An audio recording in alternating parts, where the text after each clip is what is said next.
La Comisión de Derechos Humanos de Filipinas inicia todas las labores de investigación. Se entrevista con Pañuelos y entonces la policía elabora un segundo informe y van relatando punto por punto qué era lo que iban a hacer y quiénes eran los encargados de esa operación. En ese informe aparecen tanto el capitán Pañuelos como el sargento Cortés y el sargento Paz. El informe relata primero que tenían un soplón, un confidente que ellos lo llaman, que se presenta en comisaría y le dice que le ha comprado cocaína a Diego. A raíz de eso, Pañuelos le encarga a Pazo que vaya a comprarle cocaína y le dicen que van a quedar en la puerta de casa de Diego cuando cierre la santa. Entonces esa era la operación, comprarle la droga. En cuanto estuviese todo hecho la transacción, procederían a la detención. Según Pañuelos, cuando se produce la transacción, los otros policías salen de sus escondites y gritan: «¡Alto, policía!». Diego saca el arma de una riñonera y dispara a los policías. Entonces la policía puede usar las armas de fuego contra Diego. Diego se va por el lateral de su casa y salta el muro. Lo que dice también el informe de Pañuelos es que Diego realiza un disparo una vez ya había saltado el muro. Murder and homicide or whatever unlawful killing is not allowed. But your duty requires you to overcome the resistance of the person you are arresting, and it is a violent one, placing in jeopardy the lives of my policemen and, of course, the military. You are free to kill the idiots.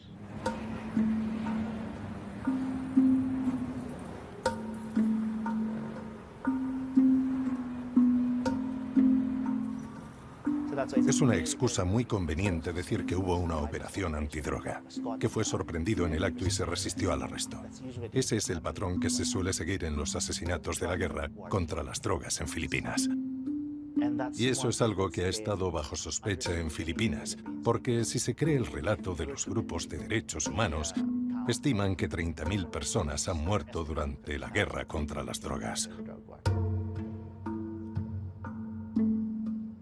Si nos guiamos por las cifras oficiales de la Policía Nacional de Filipinas, algo así como 6.000, más de 6.000 sospechosos se resistieron al arresto.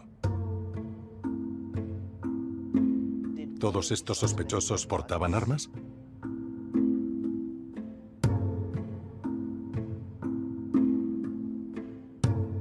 Los informes policiales serían un copiar y pegar de un informe al otro, y simplemente cambiarían los nombres.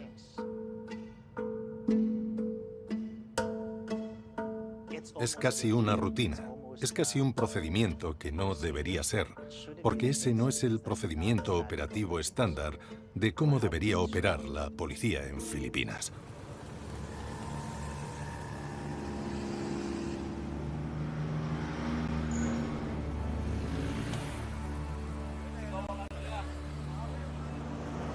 El siguiente paso fue la reunión que mantuvimos, el embajador, el cónsul, con el secretario de Estado, Eduardo Año, en Manila. Y en esa reunión, además del ministro del Interior, pues también estaba presente la cúpula de la Policía Nacional Filipina. Lo que tratamos de hacer es de desmontar todas aquellas aseveraciones que hacía la Policía Nacional en ese informe preliminar y en los posteriores, sobre todo teniendo en cuenta que habían hecho aseveraciones que ya no podían dar marcha atrás. Man siya nga armed and dangerous, kay kuan man siya top 1 target list regional level sa El embajador le pidió permiso al secretario de Interior para que yo pudiera hacer algunas preguntas. Y recuerdo que la primera que le hice es, bueno, pues tenemos una pistola del calibre 45 con un determinado número de serie. pues dígame quién es el propietario. La pregunta no era baladí, porque sabiendo que soy el propietario, pues podríamos hacer una trazabilidad del arma y ver cómo es posible que una pistola del 45 haya llegado a las manos de Diego Alberto Bello Lafuente. Pero no hubo respuesta. La segunda pregunta, digo, bueno, pues ya que dicen ustedes que este Diego era un gran traficante de drogas, pues imagino que ustedes habrán hecho una investigación previa sobre la organización criminal, la estructura, los miembros. Díganme qué tienen. No hubo respuesta. No resulta creíble el hecho de que un gran narcotraficante se dedique a vender 10 gramos de cocaína en la puerta de su casa. Lo normal hubiera sido, a continuación, hacer un registro domiciliario en la casa, hacer un registro en los locales que Diego regenta. Y esto es así en Madrid y en Manila. Hice otra tercera pregunta más respecto a la escena del crimen. Y tampoco hubo respuesta, ante lo cual le dije al embajador, y se lo dije en español, embajador, no tiene sentido que sigamos preguntando porque no nos van a decir nada. Cualquier investigación que nosotros hiciéramos podía ser considerada una intromisión en la soberanía de Filipinas. Pero la Comisión de Derechos Humanos de Filipinas es un órgano reconocido que tenía esa potestad de investigar, algo que nosotros no podíamos hacer. La Embajada española mantuvo abiertas líneas de comunicación con nosotros durante el desarrollo de la investigación. Fue quien nos puso en contacto con sus amigos más cercanos, su novia y otros familiares.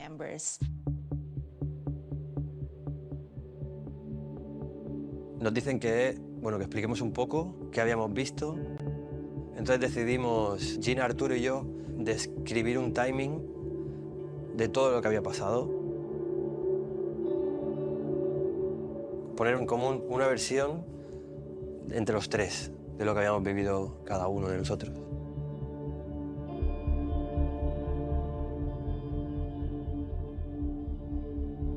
Yo me obsesioné con demostrar que él no tenía ninguna pistola, que esa riñonera que llevaba no era suya.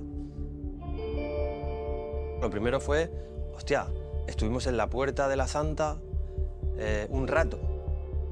Si ellos dicen que él llevaba eso, en las cámaras tiene que salir que no, que él no llevaba nada. Entonces, claro, ahí se tenía que ver claramente si lo llevaba o no lo llevaba. Jugó un papel decisivo al proporcionarnos las imágenes de la cámara de seguridad, que indican claramente que los hechos contradicen la versión policial. En el vídeo se ve claramente, cuando salimos nosotros de la Santa, que Diego no porta ningún tipo de bandolera ni riñonera.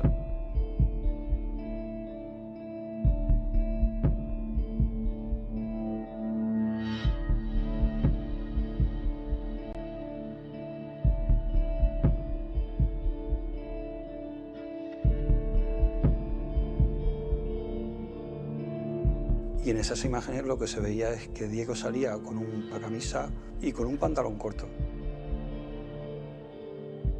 Y no llevaba ni pistola.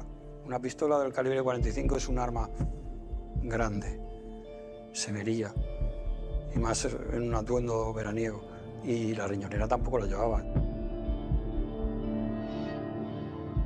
Su casa está a 1 minuto, es decir, esa riñonera no estaba 1 minuto y medio antes de que Diego muriera.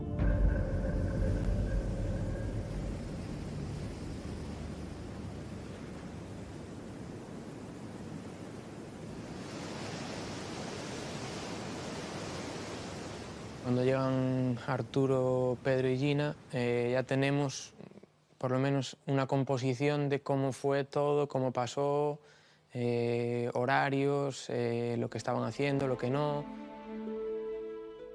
Por desgracia nos conocimos en esa situación y a muchos a día de hoy pues, los considero, vamos, veo a esa persona y veo a Diego.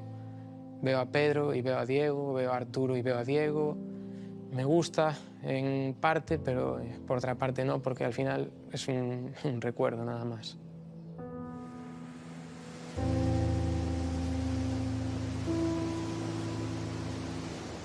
Recuerdo que en Coruña estaba lloviendo. Y Diego era una persona muy querida y muy conocida en Coruña. Había muchísima gente el día del velatorio y el día del funeral. No me sorprendió cuando vine aquí la cantidad de gente. Tanto gente de Coruña como gente de Sudamérica, de Tailandia, de Australia, de diferentes partes del mundo, en los que Diego habían compartido parte o un periodo de su vida, pasaban por allí y yo sabía cómo trataban a Diego y cómo lo veían. Me lo esperaba.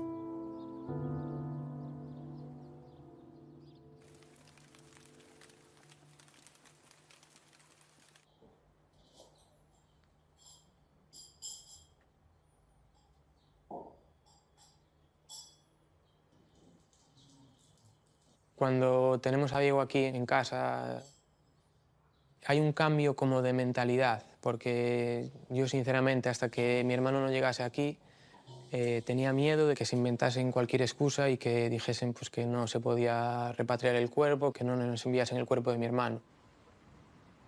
Pero sí que es verdad que una vez aquí, pues no sé si decir que la tristeza se convierte en rabia o en qué, pero sacamos mucha fuerza para crear pues, la Asociación de Justicia para Diego. Y como éramos mucha gente, mucha familia, muchos amigos, dijimos, pues vamos a constituir una plataforma, algo que nos permita salir a la luz pública y bueno, explicar la situación e intentar que todo el mundo nos eche una mano, que nos ayude. Y no paramos. Desde ese momento no hemos parado. Tú te vas a encargar del Facebook, de la plataforma, tú te vas a encargar de las notas de prensa, yo me voy a encargar de esto. O sea, desde ese momento todo el mundo quería ayudar, hasta gente que no conocía a Diego. Para desmontar toda la mentira que creó la policía filipina. ¿Pero dónde están las pruebas de que era traficante? Queremos velas. Filipinas puede ser un país corrupto, pero Diego es un ciudadano europeo. Y en Europa esto no se permite.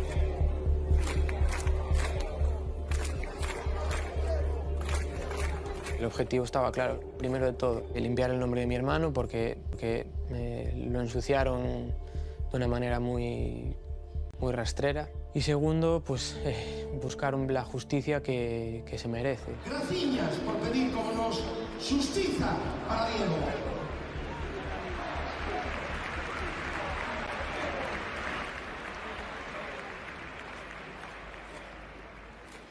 Comparezco para dar cuenta del Consejo de Ministros extraordinario en el que hemos aprobado el ya anunciado estado de alarma y las medidas que este implicará para hacer frente al coronavirus, al COVID-19. Cuando más auge podía tener la noticia, llegó el COVID. La plataforma nos rompe porque la paraliza, los medios no nos hacen caso, todo nos cuesta muchísimo más. Yo nunca tiré la toalla, porque era lo que me mantenía en pie. Hay que seguir, hay que seguir, hay que seguir. Los comentarios eran, no vais a conseguir nada, en esos países ya se sabe. Y de repente, en julio de 2020, se hace público el informe de la Comisión de Derechos Humanos en Filipinas.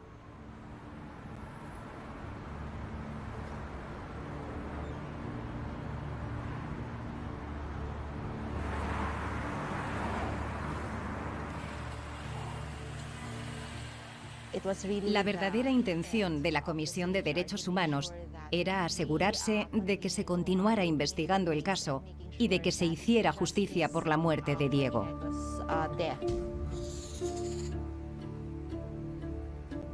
Los hechos contradicen la versión policial.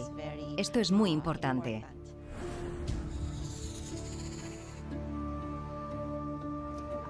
Está muy claro que las imágenes de las cámaras de seguridad mostraron que no tenía riñonera. Contrariamente a lo que afirman los policías, no sacó un arma. A mí me llama mucho la atención que si a ti te pegan 6 tiros en todas las partes de tu cuerpo y tú llevas la riñonera o cruzada o en la cintura, donde sea, se llena de sangre.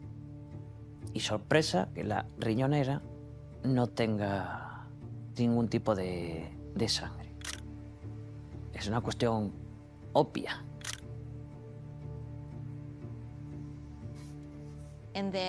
Y luego tenemos que darle importancia a los resultados forenses, porque esa es la prueba más creíble que tenemos. El Manual de Operaciones de la Policía Nacional de Filipinas siempre estipula que en los casos en los que se sometiera a una persona que se resiste a la policía, por ejemplo, debería haber disparos de advertencia dirigidos a las partes no mortales del cuerpo. Digamos, por ejemplo, en las manos o en las extremidades. Pero en este caso hubo disparos en la zona de la oreja, en el pecho y en la zona abdominal.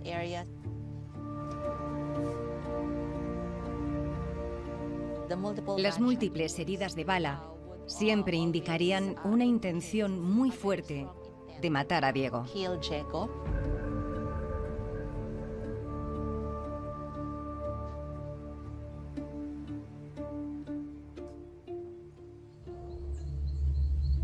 El informe de la Comisión de Derechos Humanos toma la declaración a los testigos y allí es donde se ven las inconsistencias que hay. Primero se oyen las detonaciones, posteriormente se oye un lamento o un grito de Diego. No hay en ningún momento un aviso de policía, no hay una alerta, o sea, no hay nada.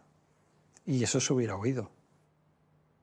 Y también vale la pena destacar que la policía afirma que consumía drogas, pero los registros de las autoridades locales demostrarían que nunca estuvo en la lista de consumidores de drogas de la zona. Y esto está también respaldado por entrevistas realizadas en la localidad. Diego Bello no figuraba en ningún listado ni como consumidor ni como traficante. El resultado del análisis toxicológico es que Diego no consumía ningún tipo de drogas.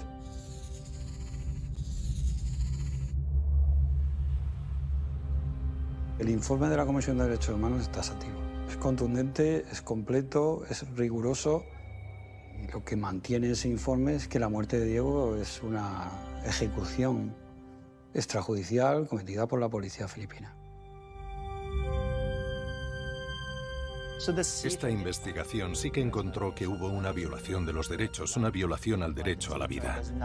Pero Derechos Humanos no tiene poder judicial, no puede enjuiciar casos, solo puede recomendar a los organismos fiscales que presenten cargos contra estos agentes de policía. Cuando la Comisión de Derechos Humanos hace público su informe, se lo envía al NBI, que es la Policía Judicial Filipina. En el momento en que el NBI lo recibe, lo estudia e inicia su propia investigación. Las noticias que vamos recibiendo de la Comisión de Derechos Humanos son como rayos de luz en medio de tanta locura e incertidumbre. Entre otras cosas, porque en ese informe se incluye la amenaza de muerte que sufre Arturo.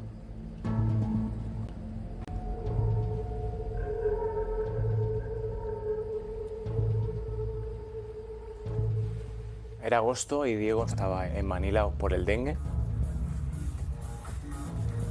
Y estábamos haciendo una de las fiestas y en uno de esos momentos se aproximó un chico que yo no conocía, de gran envergadura, y me dijo que era un guardaespaldas de una persona reconocida en Filipinas.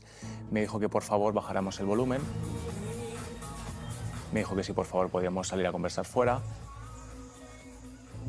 Y me llevó a un callejón que se encontraba en las proximidades de la Santa. Y ahí pues habían varias personas, yo no reconocía a ninguna de ellas excepto a una. Esta persona era un gobernador, no de esta isla, sino de otra, muy reconocido también, porque viene de una familia también de muchas generaciones en el gobierno. Y lo primero de todo me pregunta que si sabía quién era. Y básicamente me empieza a decir que nosotros no podemos realizar este tipo de negocio, que por qué estamos molestando a la gente local, que hay gente que vive, que hay gente que necesita descansar, cuando bueno, nosotros realmente lo que hacíamos era lo que nos habían permitido. A él le molesta porque tiene una casa enfrente que alquila por Airbnb y sus clientes se quejan. Y nos dice que no podemos tener música alta delante de su casa. Y la conversación empezó a subir un poquito de tono y ahí es cuando yo recibo la amenaza de muerte, en el que me dice explícitamente: tú no sabes quién soy yo te puedo hacer desaparecer y tirarte en un manglar. Que sabe quién somos y que nos va a pegar un tiro y nos va a tirar al manglar.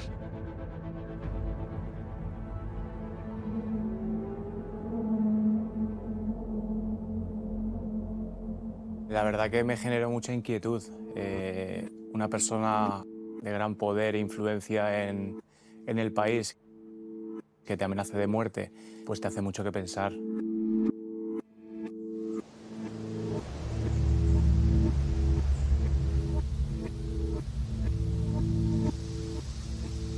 Tenemos una reunión en la que, bueno, ahí ya barajamos la posibilidad de quitar fiestas, etcétera, etcétera, y hablamos con algunos de los matúas también para comentarles la situación. La familia Matúas es una familia pues muy poderosa que lleva mucho tiempo en el gobierno de la isla de Siargao y en Surigao. Cuando llevamos un tiempo allí, sí que empezamos a entablar amistad con algunos hijos de los gobernadores y la relación con ellos era buena. Nos dice que en principio no deberíamos de darle mayor importancia.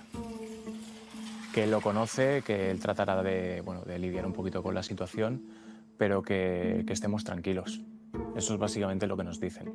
Se lo contamos a Diego también, pero ni vamos a la policía, ni denunciamos, ni le damos mayor importancia. Nuestra investigación revelaría que hubo amenazas recibidas antes de su muerte.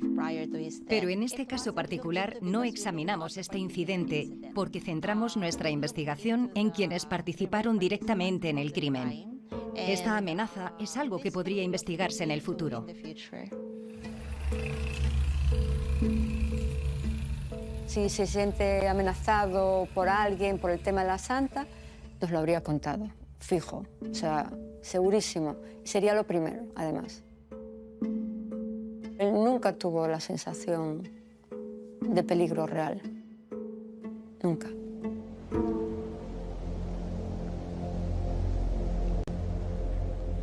A partir de septiembre o así, vivimos durante 3-4 meses sin ningún tipo de input en contra nuestra. O sea, todo se tranquiliza, el negocio sigue yendo bien. No percibimos ninguna amenaza. La policía, como mucho, pasaba por delante del local a la hora de cierre. Ni siquiera una sola vez entraron al local. En ese momento, Diego decide reformar Mamón. Era como la niña de sus ojos.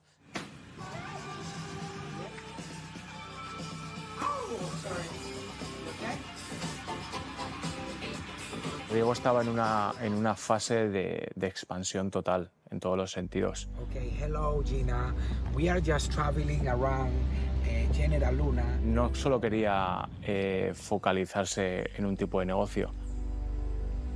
A Diego le hacía feliz estar creando y proyectando. Mañana abrimos. Tengo ya electricidad. Aún le quedan un par de cosas. Tenía un proyecto con Gina para abrir un spa y nosotros habíamos firmado ya un contrato para una tierra enfrente de la Santa e intentábamos aprovechar todo tipo de oportunidades.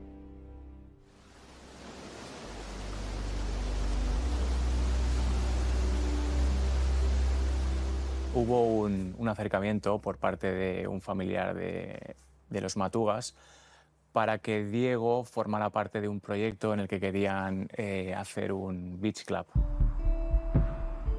La idea era hacer un beach club, subiendo un poco el nivel, comparándolo con cómo puede haber un beach club en Bali, bueno, atraer todavía a más gente. Claro, sabíamos que esto, el local conservador o la gente en contra de tanto crecimiento no iba a estar de acuerdo, pero la mitad de este negocio era filipino y también había mucha gente que veía algo bueno en este crecimiento. El Beach Club fue un proyecto que yo, la verdad, un día me llamó y me lo contó, que estaba a punto de firmarlo, y al día siguiente, cuando le pregunté qué había pasado, me dijo que al final no iba para adelante. Y fue una conversación que siempre nos quedó pendiente de, ¿pero qué pasó, no?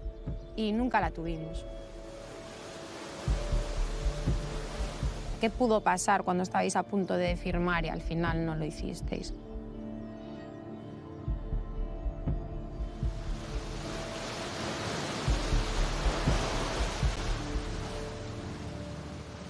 Un día me cogió un tipo, uno que lleva mucho tiempo allí, está muy metido ya, ha calado ya en la estructura filipina, y este me cogió un día y me dijo, mira, chavales, yo os aprecio, pero yo el otro día sentado en una mesa salió el tema de Diego. Y yo solo te pido que le digas que se relaje. Porque hay inversores filipinos fuertes que quieren sacar todos los negocios que hay en la carretera de extranjeros, los quieren sacar del medio y quieren ellos traer aquí su negocio, igual que se ha hecho en El Nido, o igual que se ha hecho en Bali hace tiempo, o igual que se ha hecho en otras partes del mundo. Y eso pues también es un aviso hacia los demás. La gente que tenía más poder eran más y obviamente pues tenían más voz. Entonces ya digamos que el tablero había cambiado. Había mucha gente que había intentado montar algún negocio, invertir dinero, y por lo que sea no funcionaba, y a Diego prácticamente lo que pensaba le funcionaba. Claro, yo si me pongo en el lugar de otros, pues sí que me puede generar celos. El éxito a veces, en un sitio como este que es tan pequeño, pues hay gente que no le puede sentar bien, más siendo una persona extranjera. Diego era una persona que lo querías o lo odiabas. ¡Aquí, cabrón! ¡Vamos!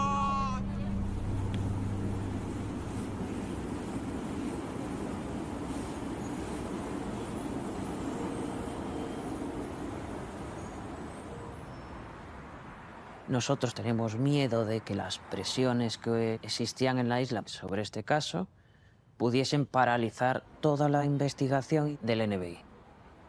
Si no se hacían las investigaciones y no se continuaba con todo, corríamos el riesgo de que esto quedase en el olvido. Como padres queremos respuestas ya. Hubo momentos muy difíciles porque ves que no avanzas. Es muy duro. Esto es más duro de lo que se pueda imaginar nadie. Es peor. Hubo mucho tiempo sin noticias. Y entonces, ¿qué haces? Pues a ver, para que se mueva algo, nos tenemos que manifestar, tenemos que hacer un escrito, tenemos que hacer todo esto. Porque sabes que de tu fuerza va a depender el resultado también. O sea, eso lo tuve claro así, desde el minuto cero. Y no me desvío de ahí. En Radio Coruña se encuentra la madre de Diego Bello, ella es Pili. Es muy difícil, es un trabajo titánico, pero tú no vas a abandonar, ¿no? No, nosotros vamos a seguir hasta el final de nuestras vidas porque es la única manera que le podemos ayudar a Diego y que nos podemos ayudar a nosotros. Intentamos que la noticia no desapareciera de los medios. La propia Comisión de Derechos Humanos de Filipinas, que investigó el caso, intentando hacerle ver al gobierno filipino que eso no podía quedar así. Había un informe de la Comisión de Derechos Humanos diciendo que había sido un asesinato y que tenían que investigar. Con esa investigación que ellos hacen allí, ¿cómo no van a hacernos caso? ¿Cómo van a dejar esto pasar en el tiempo y no hacernos caso, ¿no?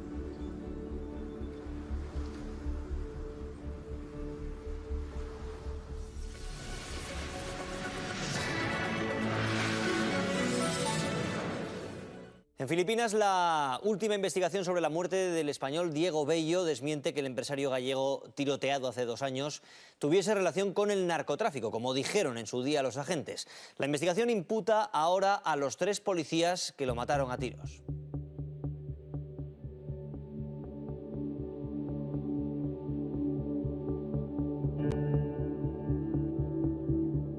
Por fin, el NBI tiene su informe final. Un propio órgano policial, judicial, te está confirmando las sospechas que tú ya tenías, que era que a Diego lo mataron. El informe del NBI se elabora a raíz de las propias pruebas que extrae o que concluye la Policía Nacional Filipina.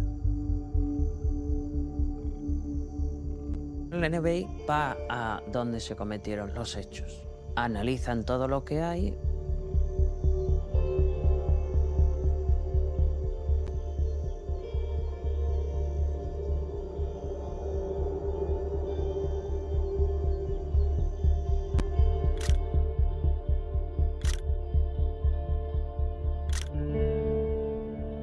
y dicen que es imposible, que esto no ocurrió así.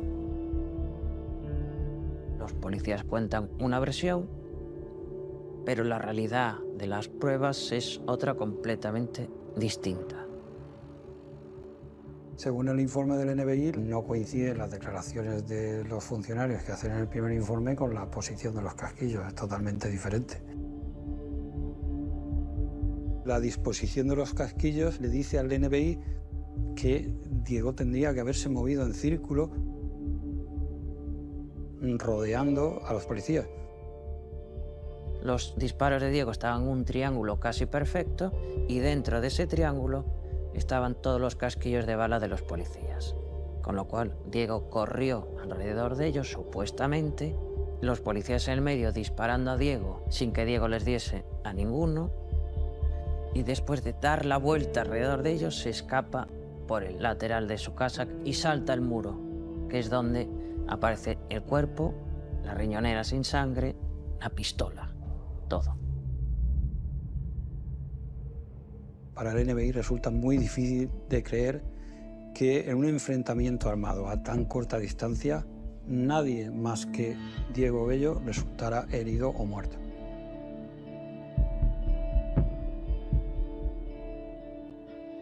Lo que queda claro es que la agresión, el tiroteo no se produjo donde ellos dicen que ocurrió, porque de hecho no existen restos de sangre en el lugar donde presumiblemente se produjeron los disparos, y sí existen restos de sangre en el callejón.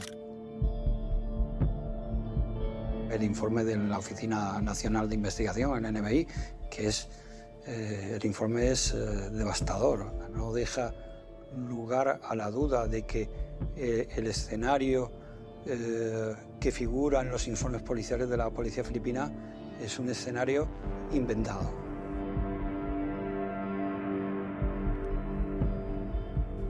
Lo que dice también el informe de Pañuelos es que Diego realiza un disparo una vez ya había saltado el muro.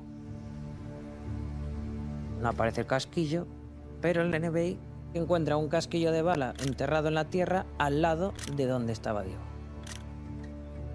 Y sorpresa mayúscula, ese casquillo pertenecía a uno de los miembros de la Policía Nacional Filipina y no a Diego. En concreto corresponde al arma del sargento Cortés.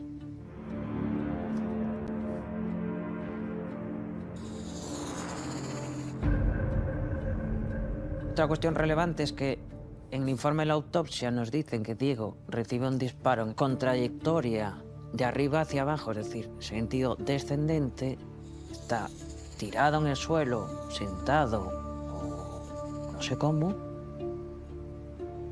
y le pegan un tiro. Eso es rematar a alguien. Esto es una ejecución. Conforme al informe del DNBI, la versión que da la Policía Nacional no es creíble.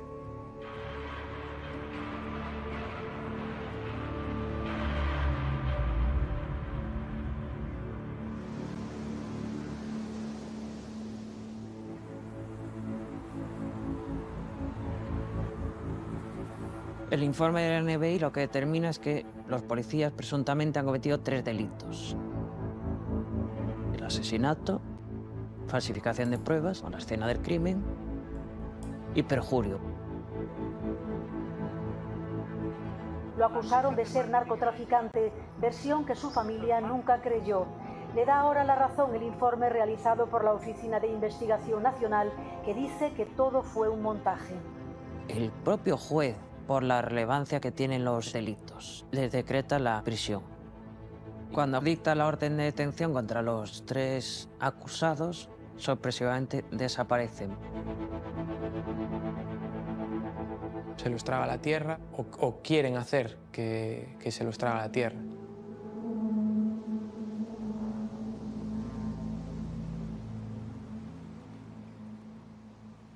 Era un desgaste continuo.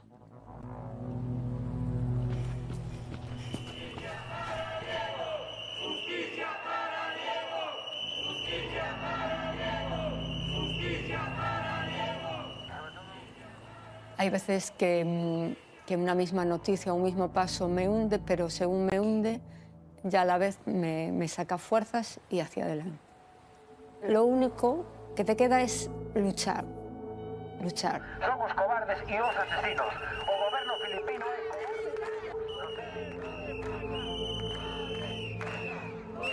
No le pueden quitar la vida así a alguien y que estemos teniendo que pelear para conseguir justicia. A Diego no lo asesinó alguien que pasaba por la calle, lo asesinó un policía, un funcionario de un país con el que España mantiene relaciones diplomáticas. Por lo tanto, hay que actuar ya. Estos policías siguen en paradero desconocido. A nosotros lo único que nos hace pensar es que hay una intención de encubrir lo que pasó, ¿no? Había unos policías que estaban en situación de paradero desconocido, pero a la vez estaban publicando y haciéndose ver en redes sociales, ¿no? Me creo perfiles en las redes sociales falsos, sigo a los policías para ver lo que dicen y tal. Entonces pues empiezo a hacer comentarios, la verdad no agradables, y al final me fueron bloqueando en todo eso. Pero el saber de ellos y que estaban en movimiento es como que estáis ahí, vamos a llegar.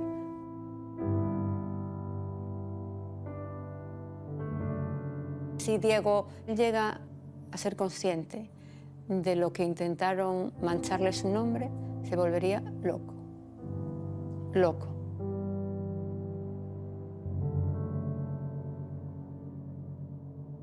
Había que pensar otra forma de hacer presión.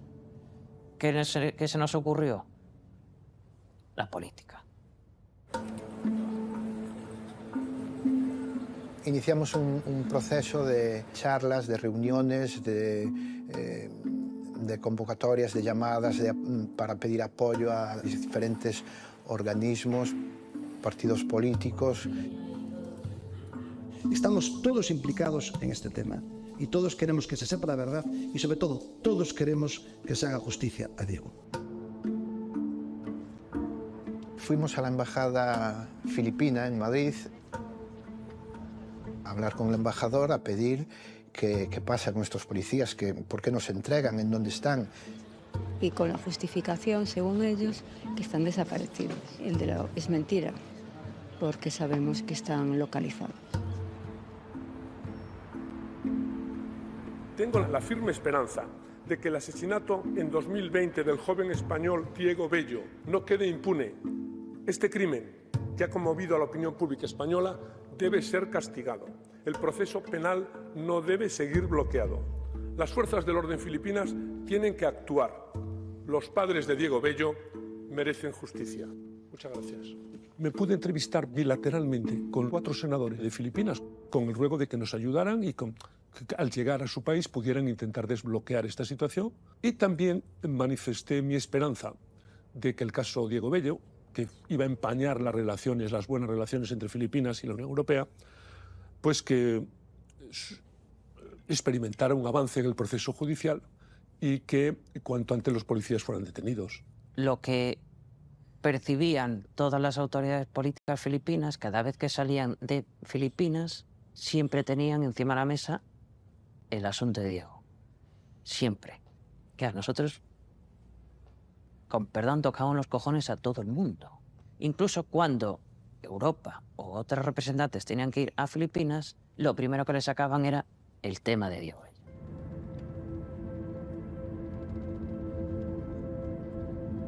Desde la Subcomisión de Derechos Humanos del Parlamento Europeo teníamos pendiente un viaje a Manila desde antes de la pandemia. La visita estaba en el marco de las violaciones de derechos humanos por parte del gobierno filipino en el contexto de la llamada guerra contra las drogas. Para nosotros es muy importante el caso de Diego Bello, pero era un caso dentro de un conjunto y no queríamos que se focalizara a ya vienen los españoles a hablar solo del español asesinado. Si Diego hubiera estado implicado en un caso de drogas y hubieran tenido cualquier mínima tipo de duda o sospecha o prueba, Duterte hubiera dicho: ustedes, estos españoles, estos europeos, lo que son cómplices y nosotros no hacemos distinción, sea el traficante de la nacionalidad que sea. Those who destroy my country, I will kill you. Al no haber ningún tipo de pruebas, no han podido hacer o no se han podido jactar de ese tipo de elementos. Nosotros, al haber estado allí, sabíamos cómo funciona el país en todo el tema burocrático y lo difícil a veces que es llegar a según qué sitio. Si a ellos los dejas gestionar este tema ellos solos, no hubieran hecho nada. Claro, ellos al sentir esa presión de diferentes estamentos españoles, europeos, derechos humanos, lo que los ha forzado a buscarle una salida.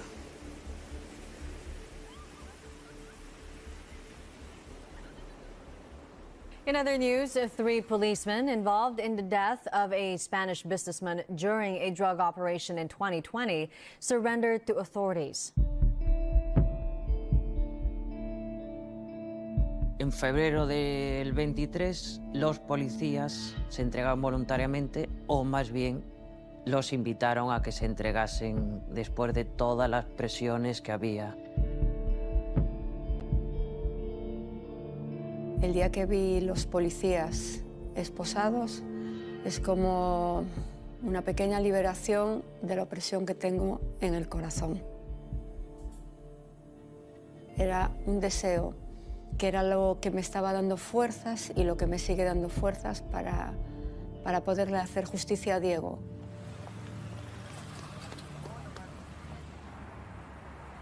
No sabemos qué los empujó a entregarse de repente. Por lo general, quiero decir, el hecho de que se entregaran es lo inusual. Hay expectación sobre que los fiscales filipinos, dado el interés de la comunidad internacional, en particular del gobierno español y de la Unión Europea, en este caso de Diego Bello Lafuente, hagan todo lo posible para enjuiciar a los policías implicados. Si eso resulta en una condena, podrían decir que, miren, estamos haciendo nuestro trabajo en la investigación de casos en Filipinas. Esta es una prueba de ello. Pero, por otro lado, también hay que preguntarse, ¿están priorizando este caso solo porque querían salvar las apariencias y mostrarle al mundo que estamos haciendo algo al respecto?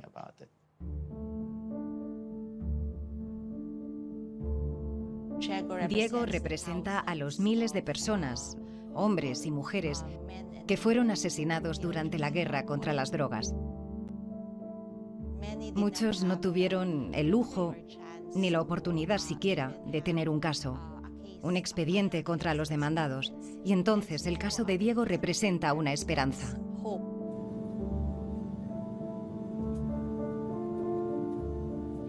Y creo que eso se debe en gran medida al hecho de que la familia nunca desistió, nunca olvidó su muerte y continuó encima del caso.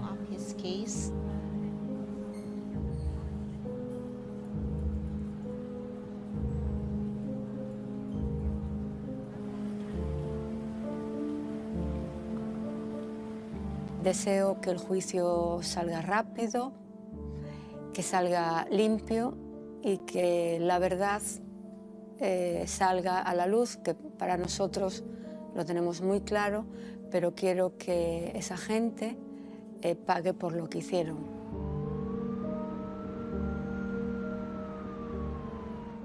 medio paso ya lo conseguí, que es que esta gente esté en la cárcel. El medio paso que falta es que sean condenados. Mirarles y que ellos me vean a mí. Tengo que verlos y lo más cerca posible.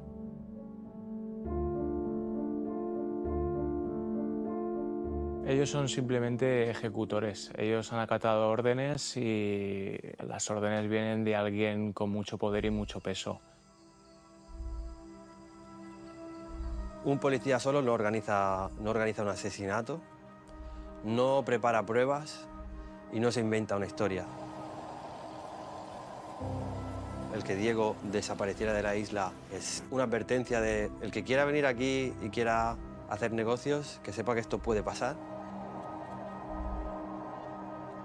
Diego molestaba a estas personas con poder, se montó este circo para quitarlo, porque bueno, molestaba, básicamente. Ojalá hubiera más trasfondo, ¿no? Pero es así de simple. Los policías tienen que pagar porque fueron los que le dispararon a Diego y tienen que pagarlo, pero realmente el que tendría que pagar son otras personas. La gente que mandó a asesinar a Diego.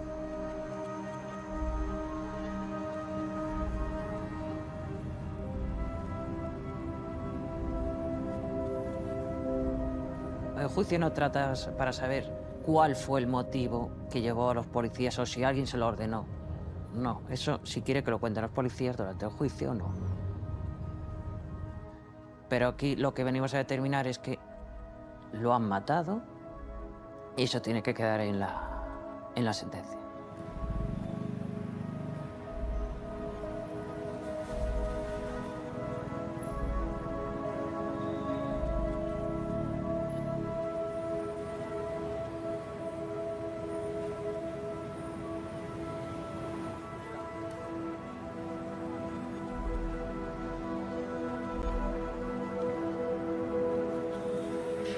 Si ellos no dan las razones en el juicio, nos quedaremos con esa incógnita.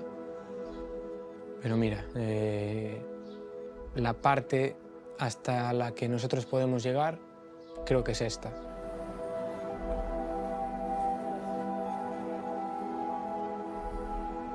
Creo que no hay manera de llegar más allá y si ellos quieren cargar con eso toda su vida y entrar en la cárcel cuando otro se lo mandó a hacer, es problema suyo.